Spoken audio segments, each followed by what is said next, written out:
What's up, guy? What's up, guys? It's the Big Slank, and I'm here with the new Slankamania brand manager. What are we gonna? What's going to be your official title? The brand manager, yeah. The brand manager of Slankamania. This is my boy Nick, and we posted a story earlier this week and then a few days ago about we're going to do a Q&A for you guys. So you've submitted questions, and we're here to answer them for you. We don't have an official name for our podcast yet. Do we have one? I was going to say the best possible scenario. Oh, all right. Or the best possible podcast. Get slinky with it. Hashtag. What do you think about that? You like that? You see my whole face? Not on the phone, but on the Zoom I can. All right, I'm just going to hold it so you can see my face. There you go. Okay, so we'll start out with one of the questions. Nick, what's one of the top questions that we got? We can start out with one of those. All right, let's see. Is it best to run HCG in your cycles throughout the year if you're on a blast/cruise regimen? So I know some doctors, when they do TRT, after speaking with a couple of my friends that work on like the hormone stuff, they do put HCG in with like their therapeutic cycles. I personally never ran HCG during like a blast or a cruise, but I've heard other people, they will throw it in. So I guess it just depends on like what your blood work is and what your doctor says. But I have never had clients add HCG into their PED regimen. What is your experience with that, Nick? Have you done that, or have you heard any different? No, I've heard pretty much the same, man. I mean, if you're considering having like children down the future, I mean, I think that it could have its time and its place. After a cycle when you're on cruise, I would think it'd be a good thing to put in to keep your natural production high. But if you're trying to be a bodybuilder, this is what you want to do. I mean, you're injecting synthetic testosterone. Like, there's really no point in trying to keep your natural production going, or it's just going to be a waste of money. So I think that, if you want to have a family in the future, then it's definitely something you would want to look into for sure. But, obviously, like you said, taking a look at blood work and, just being in tune with your body is going to be the best case scenario there. Okay. Yeah. I agree with that. I don't really plan on having kids at the moment. So, I mean, maybe not ever, but you never know. I mean, I've tried and I haven't been successful. Well, I haven't like tried to have one with a girl, but it just never happened. You know what I mean? I'm out there. I think I'm shooting blanks, bro. What do you think? Shooting blanks.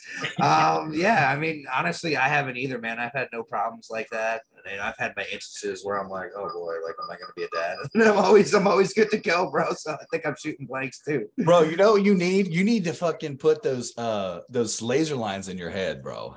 Why? Right? Like these? Yeah.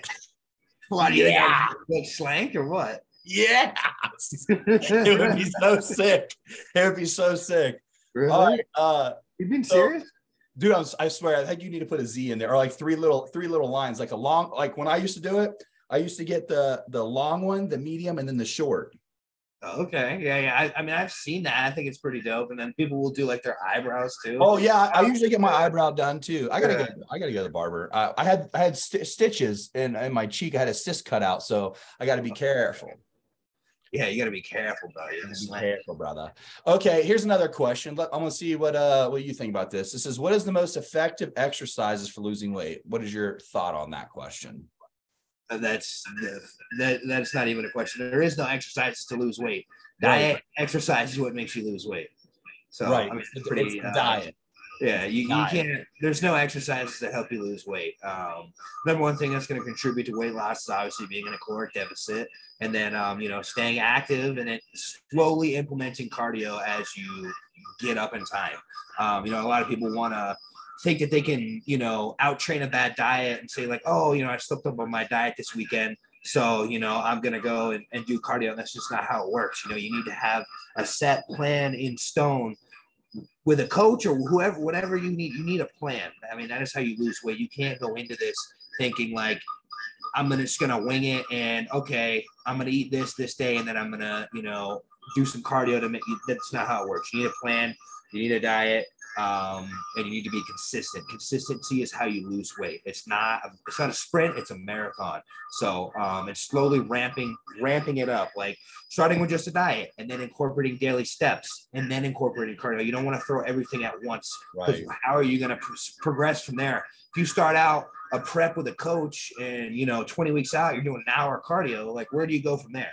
There's really nowhere to go. I mean, if you're that overweight that you need an hour of cardio 20 weeks out, then you shouldn't be in a prep anyway. So, I mean, right. So there's another way of looking at that too. So I always have clients do cardio in the off season, even while they're bulking, because the adaptation for more low intensity cardio makes you burn fat more efficiently over time. So I don't like to pull out the cardio in the off season for myself or for clients, because it just helps them burn fat better as they go. So when you pull the cardio out, it can take away from the intensity of your training, because if you have no cardiovascular system when you're training, your training intensity will go down. You're going to be super out of breath.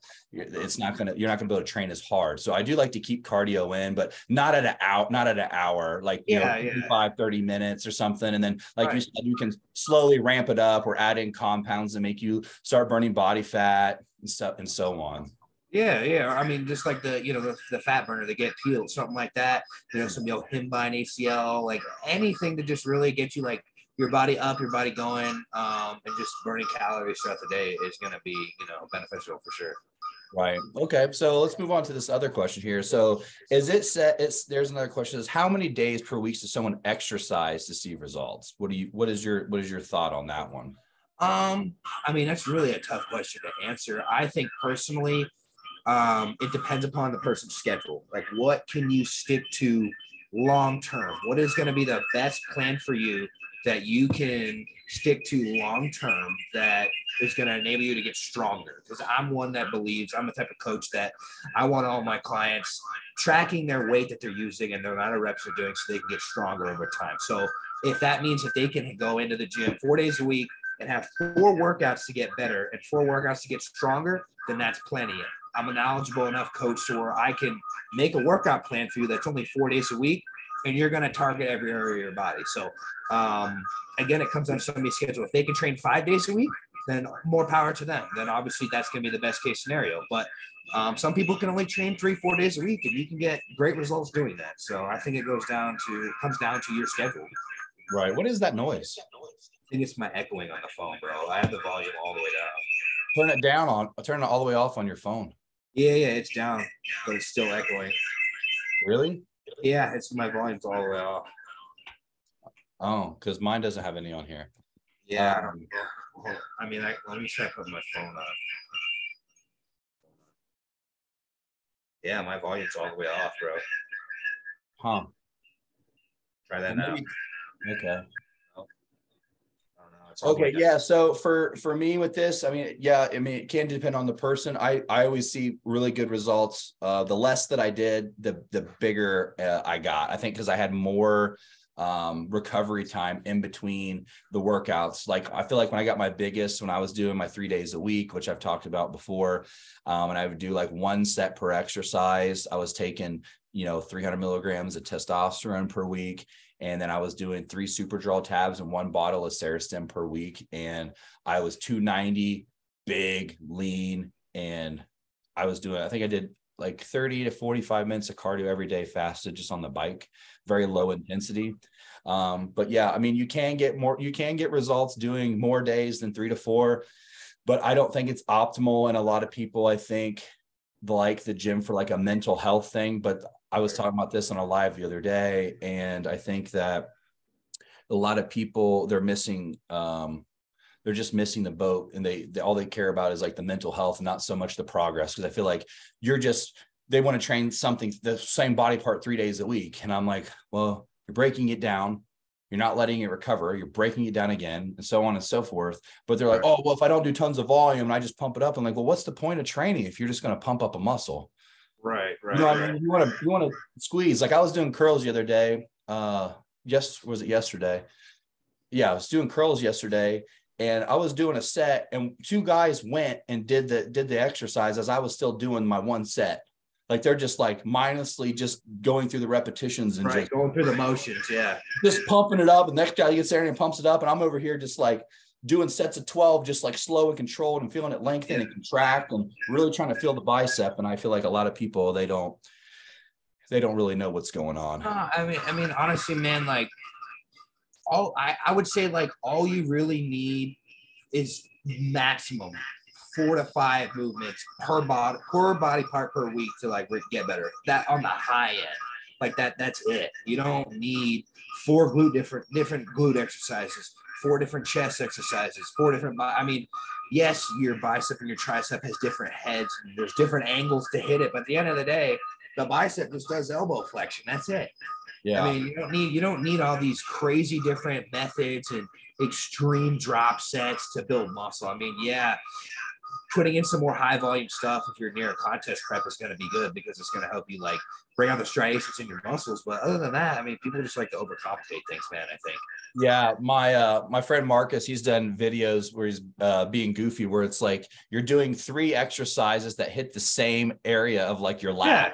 And it's right. Like, it's like, what is the point of that? This is all redundant. He like did a video where he was like, this machine, and this machine's all the same. And it has me doing like this kick. He's like, it's redundant. I'm doing this fucking kick like they do in WWE. It was a video. I'll have to find it and send it to you. But yeah, like if you're doing 2 preacher curl machines at the gym in the same workout, what's the point? If you're doing barbell squats, hack squats, and leg press in the same workout, I'm like, those are 3 big compound movements. Like, why are you doing all 3 of them? That's just a lot. Like, just hit the same muscle group. Yeah, it doesn't matter. It's honestly what works best for your body. I mean, like everybody's body is different. We're all put together different. It's really like what you can get the best knee flexion with. If you can get a like total ass to grass, like great range of motion and just an insane stimulus doing a hack squat, then boom, take a hack squat. But if that's you for a leg press, then take a leg press and just beat it into the ground and get stronger in a hypertrophy rep range. And that's all you need to do to grow legs. Right. Okay, let's check out this next one here. So we got how much water should a person drink before and after a workout? But I want to rephrase that and just say, how much water should somebody drink? So I have clients just try to do 1 gallon to 1.5 gallons a day. And I do let them count, like if they're drinking a diet pop or whatever in that gallon. Like, it's still liquid at the end of the day. I know a lot of people are like, oh, it doesn't count because it's not straight water. And I think that depends on the person too, because I don't drink tons of water and I should drink more. But you know, when you get your blood work done, it like kind of tells you like if you're dehydrated or whatever. And I've never had like an instance where I got blood work done and they're like, wow, you're severely dehydrated. You know, I should drink more water. But if you can get 1 gallon of water a day, that would be ideal in my eyes. Yeah, and that's what I put on like basically all my clients' plans. I'm like, if some of my bodybuilder clients, I'm like, look, like you need 2 gallons of water a day. Like you are training like a freak. You're eating a lot of food. Like you're 230 pounds. You need upwards of 2 gallons of water. But for the most part, a lot of my lifestyle clients, I'm like, look, aim for 1 gallon. Make that the bare minimum. If anything over that, it's just, you know, it doesn't hurt you at all. So as long as they're hydrated, man, and they're just keeping their kidneys healthy and flushing water through their system, they're good to go. So, I mean, I would think that the more muscle tissue you have, honestly, the more water you would need, because like I said, I mean, the muscle is 80% water. So it don't make sense that, you know, somebody like you, 300 pounds, you know, you would need 2 gallons of water. Right. Hold on. One of my buddies just texted me that I have a bad echo. Yeah, it's from your thingy. It's from your phone. You haven't turned the button off on the side. Yeah, it's off, dude. I don't know. Strange. What is one of the other questions that you have from your list? Sorry, guys. I guess we're just gonna have to deal with an echo for now. It sounds horrible, but it's like, what do you want me to do? Right. Best place to inject anabolic steroids? Probably the glute. But as you start to get scar tissue, you're going to have to move this stuff around, man. Like your tricep, your different heads of your tricep, the outer part of your quad. I know Dave Palumbo says not to do that, but I mean, you start to run out of spots. I do a lot in the lats, but I got a lot of scar tissue in the lats too. The upper part of your shoulder, find the bone up here and then go just below that bone, because if you eject it too low and you get the swelling, then you have that big knot. So if you find this bone, put your arm straight up on a countertop and it's like soft, and you can go right below that bone. And in case it does inflame, then it's not going to make your shoulder have a big lump knot in it when you're posing. Especially those lumps should not look good. And yeah, honestly, like you said, the glutes is probably going to be the best for most people because there tends to be a lot of meat back there. And yeah, the shoulders, of course. And I've heard people do their bicep and their chest, but I mean, I wouldn't feel comfortable doing my chest. How do you feel about that? I put in 2014, I put a bunch of painless pumps in my chest, and it's weird to inject yourself in the chest, but I did it. Yeah, man, I don't know if I can do that. Yeah. Hey, bro, whatever it takes, right, babe? Yeah, whatever it takes. Whatever it takes, right, babe? All right. What other question you got on the list? Let's see. I got my boy Mike in here. What is the best steroid for mass and strength? I'll let you answer this first, then I'll answer. Maybe try to put your finger over top of the hole or something. I don't know. Can you hear it pretty bad? Can you hear it on there? Yeah, we're gonna be able to hear it on the Zoom for sure. Best steroid for strength or for just putting on muscle? What is the best steroid for mass and strength? Oh, Tren, Anadrol, or D-ball. Oral steroids work very fast, so you could always use something like that pre-workout. I really like to use T&E and D-ball pre-workout. I feel like that's the best strength gains that I get from that, and my clients love the T&E pre-workout. That's something I've been using for the last couple of years now, and I like it. My clients like it a lot. You don't need a lot.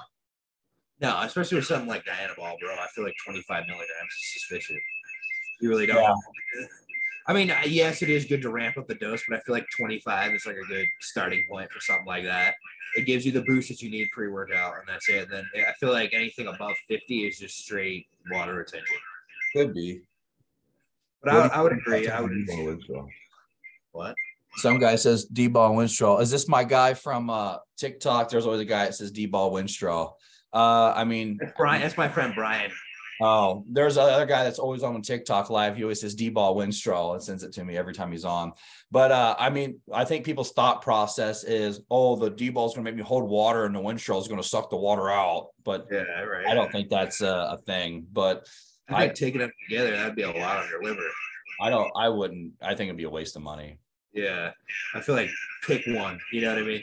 Mm-hmm. Yeah, just pick one. Just pick one. Yeah. Right. Okay, let's see what else we have here.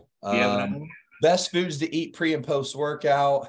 I personally like something fast digesting. I'm sure you do too.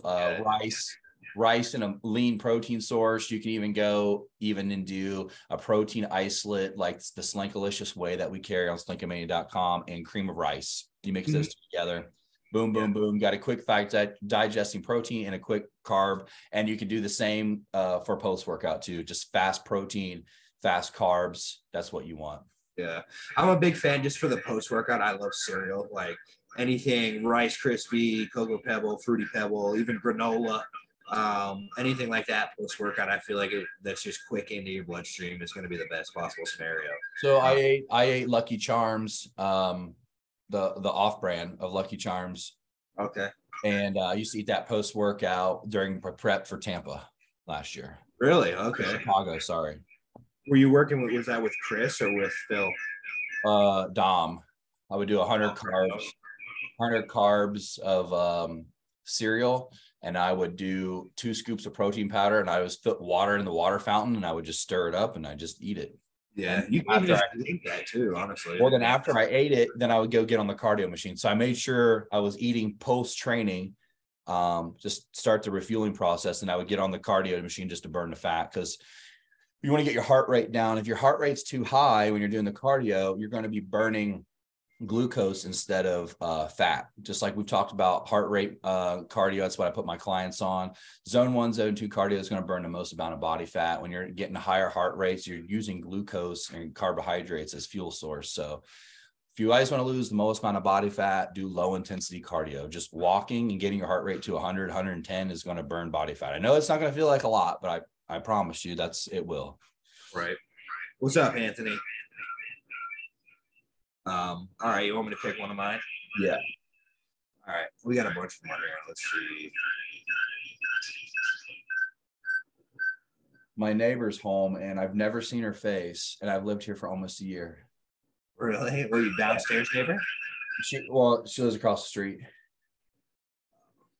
She drives a red Mustang, and she has a customized plate, and I drive the red Vet, and I got the customized plate. And funny enough, she was at the tanning salon the same time I was there. Oh, am I gonna see her face? Kinda. I can kind of see her face today. You've never seen the slank? Nah, no.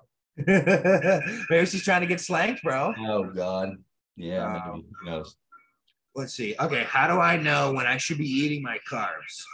Okay. Well, I mean, it depends upon what your goals are. If your goals are to build muscle, then you should be eating a majority of your carbohydrates pre and post workout. But if your goal is to be healthier, then honestly, it doesn't really necessarily matter when you eat your carbohydrates. I would definitely stick away from sugar. And if you do have sugar, definitely don't have it before you go to bed. But honestly, at the end of the day, it's calories in versus calories out. So if you're eating 2,500 calories and you're trying to maintain your muscle, then you definitely want to be having most of your nutrients pre and post workout. My nutrients, I mean carbs. So honestly, it just depends on your goal. Yeah, I agree with that. Just make sure that your carbohydrates. Oh my God, I can see your face. Oh my God. First time ever. Dude. So I think putting the carbohydrates around the training, if you don't really know and you're on a lower carbohydrate diet, just fueling and recovering from the workout would be most important. Now, if you do work out first thing in the morning, so say you have to work out 6 a.m. before work, and you need to make sure you're eating a meal prior to going to the gym. You don't want to ever train fasted. I would see that it would be okay at that point to eat a heavier carb meal at night, because that will still last for you for that fasted workout in the morning. You know what I mean? I think that'd be the only time it'd be beneficial, I would see. Yeah, I don't know about the whole fasted training thing, man. I don't really see how long term you could really like build that much if you don't have like your glycogen levels aren't saturated and full before you go to train. Like, how do you really have a lot of fuel to train on? Like, I just don't. I think you'll lose more weight, and you won't be able to put on as much muscle if you're doing fasted training. Yeah, like you might still get good pumps, but I don't think you're going to have the nutrients to deliver to the muscle when you're training. Right. No, I agree. I mean, if you were to train fasted, if somebody's like, hey, like I want to gain muscle and I want to get bigger, and they're like, I can only train first thing in the morning before my job, then I would say like, okay, then you need to be taking, wake up and just do what you got to do, get in the car and just take like 2 scoops of like a carb powder, like the Slankamania Intra, which has EAAs and the carbs, so you at least have something in your system, so you're not just burning muscle tissue. Like, your body has those aminos and it has that, those carbohydrates to, at least it's something, it's better than just being straight fasted. Right. Okay, here's another one. Let's is it safe to work out every day? I guess that kind of goes back to our other question. We kind of covered that a little bit ago about like how many training days. I don't think it's beneficial to work out 7 days a week. I do think it's important that you can go to the gym every day and do some sort of stretching, maybe kin stretch, cardio, something like that. But I don't think you need to train with weights 7 days a week. I think that's going to take you backwards. No, I agree. And honestly, it just comes down to what you can recover from. So like, everybody's different. Some people can train 6 days a week and still get stronger and still feel good. And, some people can train 5 days a week and they're like, yeah, I feel terrible. I mean, it's just about the biofeedback, man. If you're referring to like coaching somebody, their biofeedback is going to be, and obviously like their physique too. I mean, if you're looking at them and you're saying like, hey, this 6 days a week seems to be, counterproductive, then why keep going? It doesn't make any sense. You can get plenty off of 5 days a week. So some of the best pros in the world, man, only train 4 days a week in the off season. Yeah. Okay. We're running out of time here on our meeting. So let's wrap this up. Let's do one more question and then we'll call it. So let's do, what do you think? What's the best way to warm up before workout? What would you have your clients do if somebody asked you that? What is the best way to warm up? I would say get on the elliptical for 5 to 7 minutes, and level 7 to level 8, like a moderate heart rate, like nothing over 120, and just get some blood flowing, and then go do like almost like not necessarily like a yoga, but just like something where you're moving and you're keeping your heart rate going. I don't really think that static stretching before a workout is necessarily that beneficial. I think after a workout, static stretching is going to be great.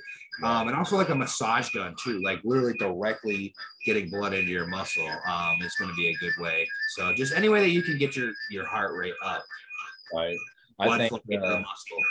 Yeah, I think just, getting on the bike or the treadmill for like you said, 5 or 10 minutes, and you can even do count that as part of your cardio that you're going to do post training, and just get your heart rate up to 120, and get the blood moving, and then start out with a light weight on whatever exercise you're doing, and just focus on squeezing, and then up your weight a little bit, and make sure you don't do too many warm-up sets, because if you're doing too many warm-up sets, it's going to take away from the actual training. So you already know your weights when you get in there. So do, instead of doing a warm-up set of 20 reps with 135, do like 7 or 8 reps, 135, then put your next weight on there, do 3 or 4 sets, then put another one, do 1 rep to kind of get yourself acclimated to what you're going to do, and then go into your working set. So you don't want to do 10 reps of each warm-up set leading into your exercise.